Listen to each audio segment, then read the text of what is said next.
관계 때문에 힘든 시간을 보내고 계신가요? 혹시 이런 생각 해보셨나요? 내가 먼저 연락하지 않으면 이 관계는 끝나는 걸까? 오늘은 당신이 먼저 연락하지 않으면 안 되는 이유와 그런 관계에서 벗어나 건강한 나를 찾아가는 이야기에 대해 함께 나눠보려 합니다. 당신의 소중한 마음에 위로와 지혜를 전해드릴게요. 자, 그럼 시작해 볼까요? 당신의 이야기에 귀 기울여 주세요. 첫 번째 이야기. 일방적인 관계는 결국 당신을 지치게 만듭니다. 어쩌면 당신은 늘 먼저 손을 내미는 사람이었을 거예요. 약속을 제안하고, 안부를 묻고, 때로는 아무 이유 없이도 먼저 연락했겠죠. 친구에게, 연인에게, 가족에게, 혹은 직장 동료에게까지 당신은 늘 먼저 다가가 관계의 끈을 놓지 않으려 노력했습니다. 그런데 문득 이런 질문이 마음속을 스쳐 지나갑니다. 내가 먼저 연락하지 않으면 과연 이 사람은 나를 찾을까? 이 질문은 단순히 관계의 피로감을 넘어 우리의 마음, 깊숙한 곳에 있는 외로움과 서운함을 건드립니다. 마치 모래성을 쌓듯 공들여온 관계가 사실은 나 혼자만의 노력으로 지탱되고 있는 것은 아닐까 하는 불안감 말이죠. 심리학에서는 이런 상황을 일방적 관계라고 부르곤 합니다. 한쪽만이 지속적으로 노력하고 다른 한쪽은 그저 수동적으로 반응하는 관계 말이죠. 이런 관계는 마치 기울어진 시소와 같습니다. 한쪽은 끊임없이 에너지를 쏟아붓고 다른 한쪽은 그저 편안하게 앉아있기만 하죠. 결국 에너지를 쏟는 사람은 지쳐 쓰러지게 됩니다. 당신은 이 관계를 유지하기 위해 얼마나 많은 감정 노동을 해왔나요? 상대방의 기분을 살피고 대화의 주제를 찾고 만남을 성사시키기 위해 애써왔던 그 모든 과정들이요. 당신의 소중한 시간과 감정을 누군가에게 일방적으로 쏟아붓는 동안 당신의 내면은 점점 메말라갔을지도 모릅니다. 때로는 당신의 자존감이 깎여나가고 자기 비하에 빠지는 순간도 있었을 거예요. 아리스토텔레스는 평등하지 않은 관계는 오래 갈 수 없다고 말했습니다. 고대 그리스의 철학자가 이미 2000년도 더 전에 간파했던 진실이죠. 한쪽만의 노력으로 유지되는 관계는 결코 건강할 수 없습니다. 일시적으로는 유지될 수 있어도 언젠가는 그 균형이 무너지고 결국 관계는 파국으로 치닫게 됩니다. 당신의 노력과 애정은 소중합니다. 그것이 마땅히 존중받고 보답받는 관계에 투자되어야 합니다. 그렇지 않은 관계는 당신의 에너지를 고갈시키고 당신의 소중한 마음을 병들게 할 뿐입니다. 이제는 당신 자신을 먼저 돌아보세요. 당신의 마음이 보내는 신호에 귀 기울여 주세요. 당신의 몸과 마음이 보내는 쉬고 싶다는 메시지를 외면하지 마세요. 억지로 붙잡고 있는 관계 때문에 당신의 빛나는 삶이 바래지 않기를 바랍니다. 당신은 그럴 만한 가치가 있는 사람이니까요. 두 번째 이야기. 연락하지 않는 사람의 심리. 당신 잘못이 아닙니다. 왜 그 사람은 먼저 연락하지 않을까요? 당신은 혹시 내가 뭔가 잘못했나? 내가 부족해서 그런가? 하고 스스로를 탓하고 있지는 않나요? 하지만 그 사람의 침묵이 당신의 가치를 결정하는 것은 결코 아닙니다. 그 사람의 연락 방식은 그 사람의 성격, 상황, 혹은 관계에 대한 인식에서 비롯된 것일 뿐입니다. 먼저 연락하지 않는 사람들에게는 여러 가지 심리가 복합적으로 작용할 수 있습니다. 첫째, 그들은 관계를 자기중심적으로 재는 경향이 있습니다. 이들은 연락이 오면 반가워하고 대화에 참여하지만 스스로 관계를 이끌어야 할 필요성을 전혀 느끼지 못하죠. 마치 물이 흐르듯 자연스럽게 자신에게 다가오는 것을 당연하게 받아들입니다. 이들은 관계가 지속되는 것이 온전히 상대방의 노력 덕분임을 알면서도 그것을 자신의 편안함으로 여기며 굳이 노력을 기울이려 하지 않습니다.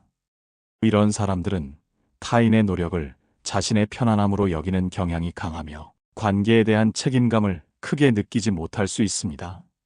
둘째, 감정 회피 성향이 강한 사람일 수도 있습니다. 이들은 누군가에게 먼저 다가가거나 자신의 감정을 표현하는 것에 매우 익숙하지 않을 수 있습니다. 내면 깊은 곳에는 거절에 대한 두려움, 혹은 자신이 상대에게 부담이 될지도 모른다는 불안감이 숨어 있을 수 있습니다. 그래서 먼저 연락하기보다는 상대방이 먼저 다가와 주기를 기다리죠. 자신이 상처받는 것보다 상대가 먼저 다가와 주는 것이 더 안전하고 예측 가능하다고 느끼기 때문입니다. 셋째, 관계의 우선순위가 당신에게 있지 않을 수도 있습니다. 사람마다 삶에서 중요하게 생각하는 가치와 우선순위가 다릅니다. 매우 내향적이거나 연락 자체를 귀찮아하는 성향을 가졌을 수도 있죠.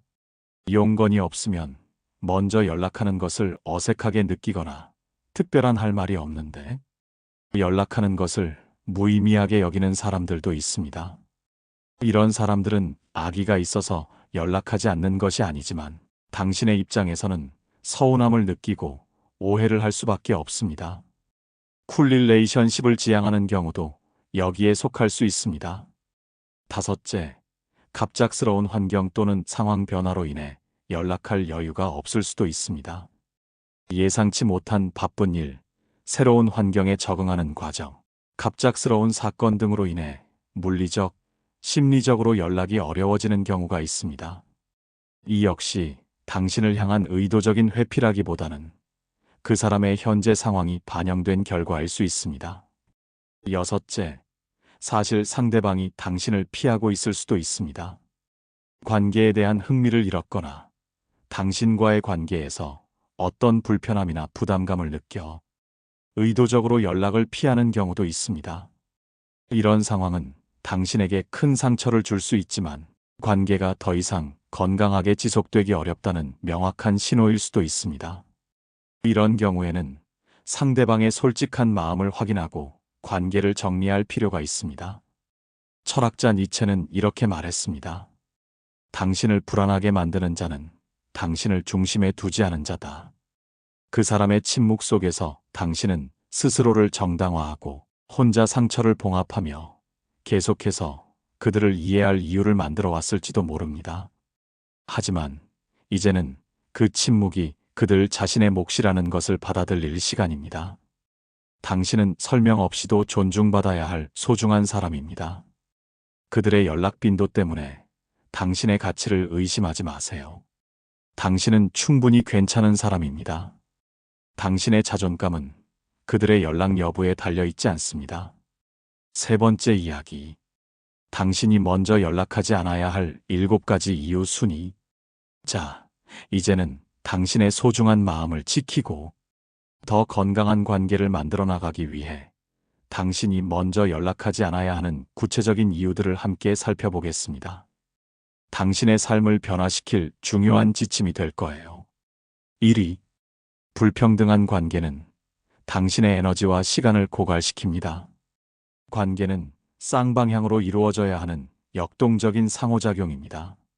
한쪽만이 계속 연락하고 노력한다면 그 관계는 균형을 잃게 되고 결국 당신 혼자 모든 짐을 지게 됩니다. 당신의 에너지와 시간은 한정되어 있고 그 귀한 자원들은 당신 자신을 위한 성장과 행복에 우선적으로 사용되어야 합니다. 당신이 계속해서 일방적인 노력을 한다면 결국 육체적, 정신적으로 지치고 번아웃될 수밖에 없습니다. 이는 마치 밑 빠진 독에 물 붓기와 같습니다. 2위. 소외감과 외로움이 당신의 마음을 갉아먹습니다. 연락이 없는 상대방에게 당신은 깊은 소외감, 섭섭함, 그리고 견딜 수 없는 외로움을 느낄 수 있습니다. 나만 이 관계를 중요하게 생각하나? 나는 그에게 어떤 존재일까? 정말 나에게 관심이 없나? 와 같은 질문들이 당신의 마음을 끊임없이 괴롭힐 거예요. 이런 부정적인 감정들이 계속해서 쌓이면 결국 당신의 자존감까지 낮아지고 세상에 대한 불신으로 이어질 수 있습니다. 3위. 무시당하는 느낌은 당신의 존재 가치를 흔듭니다. 상대방이 당신의 연락에 무심하거나 의도적으로 반응을 보이지 않는다면 당신은 마치 자신이 중요하지 않은 존재, 하찮은 존재처럼 느껴질 수 있습니다. 이는 당신의 존엄성을 심각하게 침해하는 일이며 당신의 자존감에 깊은 상처를 남길 수 있습니다. 모든 사람은 존중받아 마땅하며 당신 역시 그러합니다. 4위. 불안정한 관계는 당신의 삶 전체에 그림자를 들이웁니다. 연락 빈도가 낮고 예측 불가능한 관계는 당신의 마음에 끊임없는 불안감을 키웁니다. 관계의 미래에 대한 불확실성은 당신의 일상에도 부정적인 영향을 미쳐 학업, 업무, 다른 인간관계 등 전반적인 행복과 평온함을 방해할 수 있습니다. 진정한 관계는 서로에게 안정감과 신뢰를 주어야 합니다. 5위. 관계 단절은 결국 피할 수 없는 결론일 수 있습니다. 소통의 부족은 관계의 핵심을 갉아먹는 치명적인 독과 같습니다. 서로의 마음을 나누지 않고 서로의 노력을 이해하지 못한다면 결국 그 관계는 서서히 식어버릴 수밖에 없습니다. 과거의 상처가 치유되지 않고 관계의 미래가 불확실해지며 결국 자연스럽게 멀어지게 될 것입니다. 관계는 물처럼 끊임없이 흘러야만 건강하게 유지될 수 있습니다. 6위. 부정적인 감정은 당신을 갉아먹는 독이 됩니다. 불통은 좌절감, 분노, 슬픔, 그리고 절망감과 같은 강력한 부정적인 감정들을 유발합니다. 이런 감정들은 당신의 정신 건강에 심각하게 해로울 수 있으며 당신의 에너지를 소모시키고 다른 건강한 관계에까지 악영향을 미칠 수 있습니다. 당신의 마음은 소중하며 부정적인 감정에 갇히지 않도록 보호해야 합니다. 7위. 더 좋은 인연을 놓칠 수 있는 기회비용이 발생합니다. 당신이 건강하지 못한 한쪽에만 에너지를 쏟고 있다면 새로운 인연이나 더 건강하고 풍요로운 관계가 당신에게 다가올 기회를 놓치고 있을지도 모릅니다. 공자는 멀리 떠났다면 억지로 잡지 말라. 진정한 인연이라면 반드시 다시 만나게 된다고 했습니다. 당신은 더 나은 관계, 당신을 진정으로 아끼고 존중해 줄 사람을 만날 자격이 충분합니다. 당신의 시간과 에너지는 한정되어 있습니다. 그것을 건강하고 행복한 관계에 투자해야 합니다. 이제는 당신 자신을 먼저 생각하고 당신의 가치를 인정할 때입니다. 네 번째 이야기. 당신의 침묵이 관계의 진실을 드러냅니다. 당신이 먼저 연락을 끊는 순간 그동안 관계의 수면 아래 가라앉아 있던 많은 진실들이 수면 위로 떠오르기 시작합니다. 당신이 더 이상 애쓰지 않았을 때 그 사람은 어떤 반응을 보였나요? 아무 일 없다는 듯 침묵을 지켰나요? 아니면 당신의 빈자리를 느끼고 먼저 다가왔나요? 당신의 용기 있는 침묵은 관계의 본질을 명확하게 보여주는 거울과 같습니다. 스토아 철학자들은 거리의 회복이라는 표현을 씁니다. 누군가와의 감정적 거리보다 더 중요한 것은 그 사람이 당신 없는 자리를 어떻게 채우는가 하는 것이라고 말합니다. 당신이 먼저 연락하지 않는 순간 그 사람의 반응, 즉 그들의 행동이 바로 그 사람의 진심입니다. 만약 그 사람이 요즘 왜 연락 안 해? 라거나 너한테 먼저 연락하기 미안했어. 나도 생각은 했는데 타이밍을 놓쳤어. 와 같은 변명이나 사과를 전하지 않고도 아무렇지 않게 자신의 일상을 살아간다면 그것은 당신을 잊었다기보다 당신을 굳이 찾아야 할 필요성을 느끼지 못했던 것일 수 있습니다. 또는 당신의 존재가 그들의 삶에서 그리 큰 비중을 차지하지 않았다는 냉정한 현실을 보여주는 것일 수도 있습니다. 니체는 그가 떠난 뒤에도 당신의 내면이 고요하다면 그는 떠날 준비를 오래전부터 하고 있었던 것이다라고 말했습니다. 관계는 말이 아니라 그 사이에 생기는 공백에서 그리고 그 공백을 채우려는 노력에서 진실이 드러납니다. 그 공백을 메우기 위해 누군가는 움직이고 누군가는 그저 가만히 있습니다. 노자는 비어 있음으로써 그릇은 그 기능을 다한다고 했습니다. 당신의 빈자리도 누군가에게 당신이 어떤 의미였는지를 명확하게 드러내 줄 것입니다. 당신의 부재가 그들에게 어떤 영향을 미치는지 직접 보게 될 겁니다. 이제는 더 이상 마음 졸이며 묻지 않아도 됩니다. 내가 먼저 연락 안 하면 우리 사이는 어떻게 되는 걸까? 그 질문이 답은 이미 그들의 행동 속에 명확하게 드러났습니다. 당신의 침묵 이후에도 당신 곁에 남아있는 사람이 바로 당신의 진짜 관계입니다. 당신의 용기 있는 침묵이 관계의 진실을 보여주고 당신의 마음을 해방시켜 줄 거예요. 다섯 번째 이야기. 이제는 당신 자신을 돌볼 시간입니다. 계속 먼저 연락하던 당신의 마음 속에는 어떤 상처들이 숨어 있을까요? 당신은 왜 늘 먼저 다가가는 사람이 되었을까요? 단순히 그 관계를 소중히 여겨서일까요? 상대방을 잃는 것이 두려워서일까요? 아니면 깊은 내면의 불안감 때문일까요? 심리학은 말합니다. 누구보다 먼저 다가가는 사람은 종종 누구보다 많이 상처받아 본 사람이라고요. 이들은 과거의 경험 때문에 관계가 멀어지는 작은 기척에도 조용히 불안해하고 상대의 무심한 반응 하나에도 자신이 뭔가 잘못한 것은 아닌지 스스로를 끊임없이 되묻기 시작합니다. 마치 자신이 사랑받을 가치가 없다고 느끼는 것처럼요. 불안형 애착의 핵심은 거절에 대한 극단적인 감수성입니다. 이들은 누군가와의 연결이 끊어질까봐 끊임없이 확인하고 먼저 연락함으로써 그 관계의 끈을 필사적으로 붙잡으려 합니다. 이는 본능적인 방어 기제와도 같습니다.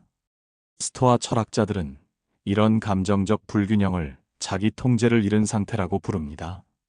그리고 그 불균형은 스스로의 가치를 타인의 반응에 걸어두는 순간 시작된다고 말합니다. 당신은 그 사람의 답장 속도에 따라 하루의 기분을 바꾸고 그 사람의 표정 하나에 자기 존재의 무게를 조정하고 있었을지도 모릅니다. 마치 그들의 반응이 당신의 가치를 결정하는 유일한 척도인 것처럼 말입니다. 니체는 반응에 기대는 자는 결국 타인의 기분에 따라 자신의 존엄을 흔드는 자다라고 했습니다. 당신은 너무 오랫동안 연락을 먼저 하는 사람이었고, 관계를 붙잡는 사람이었고, 그마저 없으면 혼자 무너질까봐 견디는 사람이었습니다. 하지만 철학은 속삭입니다. 먼저 연락하는 것이 당신의 다정함에서 나왔다면, 그건 자랑스러워야 할 일이지만, 불안해서 나왔다면, 이제는 내려놓아야 할 때이다. 당신의 순수한 다정함은 귀한 것이지만, 불안감에서 비롯된 집착은 당신을 병들게 할 뿐입니다. 이제는 그 빈자리를 받아들이는 용기를 먼저 연락하던 손끝 대신 당신의 마음속에 굳건히 쥐어야 할 시간입니다. 당신은 애쓰지 않아도 존재만으로 충분히 가치 있는 사람입니다. 여섯 번째 이야기. 그럼에도 연락하고 싶다면 그 마음을 존중하세요. 당신은 이제 연락하지 않기로 결심했습니다. 그 사람에게서 벗어나기로 마음먹었고 침묵으로 자신을 지키기로 굳게 다짐했죠. 그런데도 어느 날 문득 지금쯤 뭐 하고 있을까? 혹시 그 사람도 나를 생각하고 있을까? 하는 마음이 다시 스멀스멀 올라옵니다.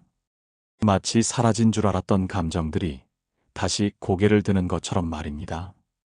연락하고 싶습니다. 아무렇지 않은 척, 그냥 인사처럼 가볍게 안부라도 묻고 싶죠. 과거의 좋은 기억들이 떠오르면서 이 관계를 이렇게 끝내도 괜찮을까 하는 복잡한 심경이 들 수도 있습니다. 철학은 그 흔들림을 약하다고 하지 않습니다. 오히려 그건 당신이 그 관계에 얼마나 진심이었는지를 보여주는 증거라고 말합니다. 당신의 마음속에 남아있는 감정은 그 관계가 당신에게 얼마나 소중했는지를 역설적으로 보여주는 것이니까요. 스토아 철학자들은 자제력이란 감정이 없어서가 아니라 감정이 있음에도 불구하고 선택적으로 움직이는 능력이다라고 했습니다. 당신의 그 충동은 여전히 남아있는 애정이고 그리움이며 한때 나눈 진심의 흔적입니다. 이 감정들을 부정할 필요는 없습니다. 니체는 너의 약함을 부끄러워하지 마라. 그건 곧 너의 깊이기도 하다고 했습니다. 당신이 그 사람을 떠올리는 건 그만큼 마음을 기울였기 때문입니다. 그것까지 애써 부정하지 마세요. 그저 있는 그대로의 당신의 감정을 받아들이세요. 하지만 이제 철학은 조용히 묻습니다. 그 연락이 당신을 지켜주는 일인가? 아니면 다시 흔들리게 만드는 일인가? 연락하고 싶은 마음이 들었다면 그것을 멈추는 이유가 단순한 체면이나 자존심이 아니라 스스로에 대한 깊은 배려여야 합니다. 이성적인 판단과 감정적인 욕구 사이에서 현명한 선택을 해야 합니다. 노자는 무인은 포기가 아니라 스스로를 덜 상처주는 법이다라고 말했습니다. 당신이 침묵을 선택하는 건 단지 이기적인 결단이 아닙니다. 그건 당신이 얼마나 조심스럽게 관계를 대하고 있었는지를 보여주는 고요한 존중이자 당신 자신을 지키기 위한 최선의 노력이기도 합니다.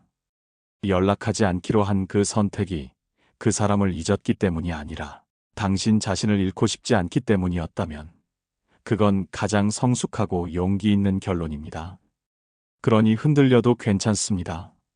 생각이 나도 괜찮습니다. 그 마음까지 스스로 껴안고 조용히 지나가는 하루, 그 하루들이 쌓일수록 당신은 더 단단해지고 결국 자기 안의 평온을 찾게 될 겁니다. 7번째 이야기. 당신은 혼자서도 충분히 빛나는 사람입니다. 이제 당신은 누구에게도 먼저 연락하지 않고 아무도 당신의 안부를 묻지 않는 하루를 보내고 있을지도 모릅니다. 예전의 당신이라면 그런 고요가 쓸쓸함으로 가득했을 겁니다. 전화기 너머의 침묵이 당신을 짓누르는 것처럼 느껴졌겠죠.